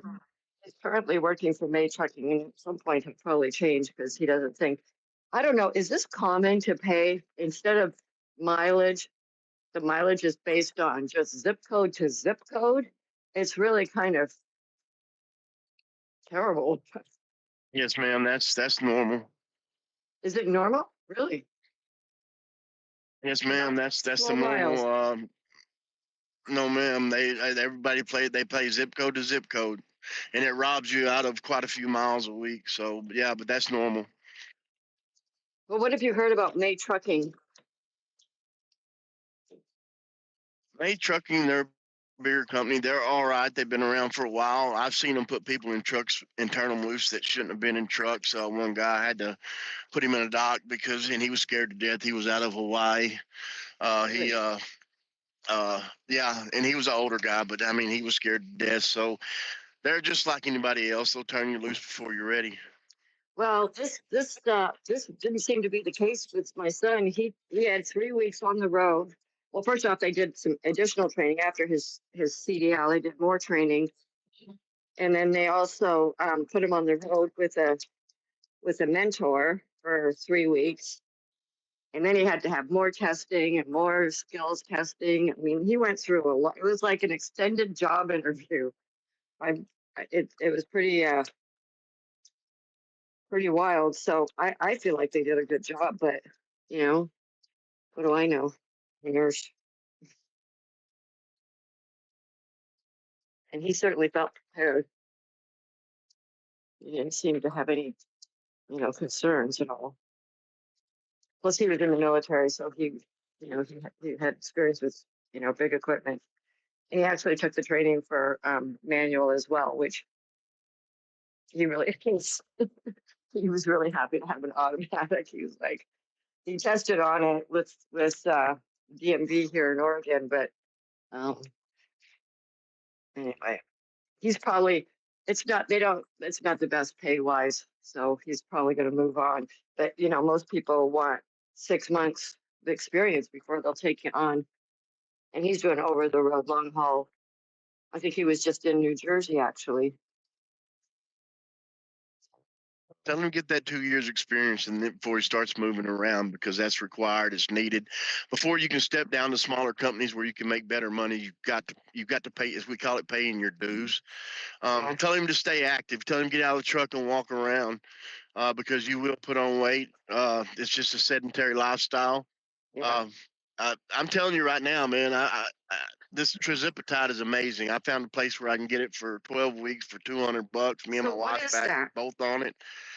It's a weight loss drug, but it's good for me because of my diabetes, man. I'm fixing to be able to come off my diabetes medicine, y'all. Oh, The that's only awesome. reason they classified me as diabetic, I never had problem with my blood sugars because my A1C got up to 7.6, so that automatically classified me as diabetic. But I'm looking to be off all my medication in the next year and be back. Dude, I feel amazing. But don't be afraid of the trizipatide. I'll tell you right now, I'm Is that taking one a of those 30 milligram TLP shot a week. things?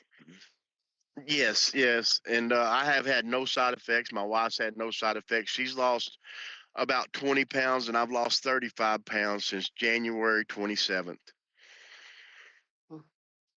Awesome. Yeah, that's good because I have concerns when I'm hearing stories. Probably Apothecary knows more.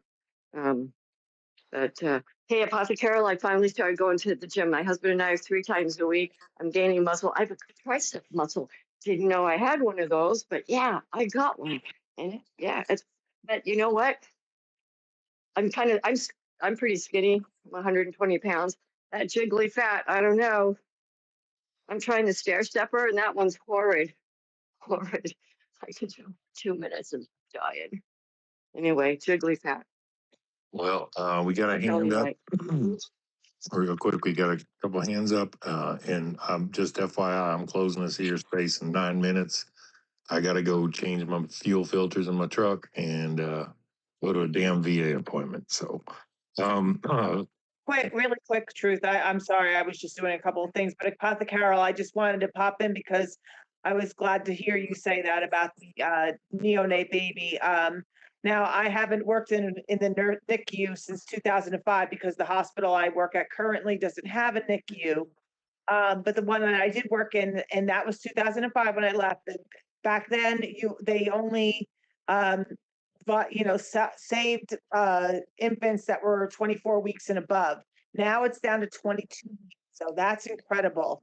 So I was glad that you said that because there are a lot of good things that are coming out that you don't see on a regular basis that are happening. And for all the bad, there is good. So I just wanted to say that to you. Thank you, Carol.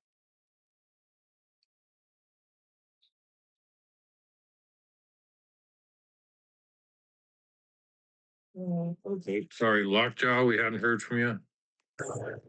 Yeah, I'll be quick, Truth. Wife had cancer, had multiple lymph nodes taken out. She has lymphedema. Not one doctor ever said she was in risk of losing her legs. So call PS on that immediately. That's it, it doesn't make any sense. Your body produces that on its own. It literally uses that fluid to help your body. I do believe it helps fight infections and germs and stuff. It does something with the white blood cells or something. I forget now. But yeah, your body produces it. It's not gonna. No doctor has ever told us it was going to get her infected and she's going to lose her legs. Like that's just ridiculous.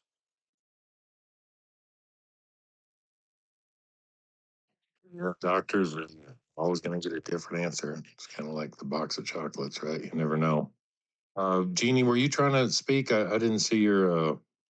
I saw mic was open, but did you have your hand up? Great, maybe. Yeah, I didn't see her hand up. I just saw her mic open. Jeannie, can you hear Truth? Well, yeah, we got 6 minutes. I'm counting down. Unlike Marlon. Talk about one thing. I want to go back to the Save America Act. Okay, so this recess is coming up quickly. What is it? They leave on the 30th for their spring recess. We get 1 day and they get 2 weeks or whatever the hell they get. But Donald Trump put out 2 truths this morning again about terminating the filibuster, all in caps. And then he wrote about Chuck Schumer, a desperate, crippled politician who lost control of the radical left Democrats, will make a deal now because he thinks that if he doesn't, Republicans will terminate the filibuster, again, all in caps. Something which they should do whether he makes a deal or not. So guys, keep an eye on this, but keep an eye locally on what's going on in your own states, because while all these things are happening and we've got our heads spinning with everything that's going on in the news cycle, we're missing things that are being passed in our own states, and that we have a voice that we can at least try to pull that out and say that it's wrong, and I'm a big proponent that if, especially like me with the blue state where we are so outnumbered with our GOP, we don't have that a luxury of bills that are being passed to really get them not to pass, other than the fact that they get out there, people see what they are, and then they call up their local their politicians, their senators, and their congressmen, and tell them no, that we don't want this. So guys, that's so important to do. Please, please, please stay local and make sure that you see what's going on in your own states, because they are fast. They are making fast moves here, especially with what's going on federally right now with all the crap that we have to deal with that alone. They are taking advantage of that, and they are passing crap through your states that is not going to be a good thing. All right, guys, that's all I wanted to say. Thank you. Well, I'm just going to jump in real quick and say if anybody's interested in checking out how they just linked Obama to the $20 billion that that was pushed out through the EPA at the very last minute of the Biden admin. Yeah, I dropped that down in a little purple bubble for everybody to check out. Truth, thank you so much for having me up here. I appreciate it. And thanks to everybody that chipped into the conversation. We appreciate you. Thank you, Nika. And I have a Leary Center to sell if anybody wants it. But thank you, Anika and Julie, for stepping up and helping me out. For all of us helping Marlon's cause here, his space. I know we didn't have the big crowds we normally get because it's me hosting, but hey, it is what it is. I'm glad you all came in. I'm glad we got to talk a little bit. Sorry that I'm going to be cutting it short, but we will be back tomorrow. Hopefully the fish is going to be running this thing, but If not, myself or Julie or somebody will do it. But everybody that came up and contributed today, it's really great to hear how we kind of help each other. Sometimes we even challenge each other and push back or whatever. But I think we're all on the same mission here to get factual information out there to help check each other and watch each other's back. It's always good to see the people that continue to support this space every single day. What is today? Today's Thursday. Good Lord. Yeah, see, I never know what day it is. That's okay. It's another day, really, if you think about it, guys. And before Truth closes out, please do me one more favor. Go down again to that purple bubble like and reshare the space, because what you guys contributed, people will listen to this later, and hopefully they will, have a little bit more understanding of what's going on, because maybe they have to work, which most people do. So I appreciate you all, and I appreciate everybody that came up and contributed today. Thank you. Yeah, and then like I always say at the end of these spaces, man, we all get distracted with so much crap. There's just so much of it. But a couple things. Don't sweat the small stuff, and remember everything is small stuff. And put it all in perspective with the micro and macro. The end of the story is God wins. And do what you can while you are here. To make a difference in your own community, your own family. Focus on that first. And put God first in your life. It does make a difference. So anyway, thank you all for being here. God bless y'all. God bless America. We will see you all tomorrow, hopefully. All right. Bye.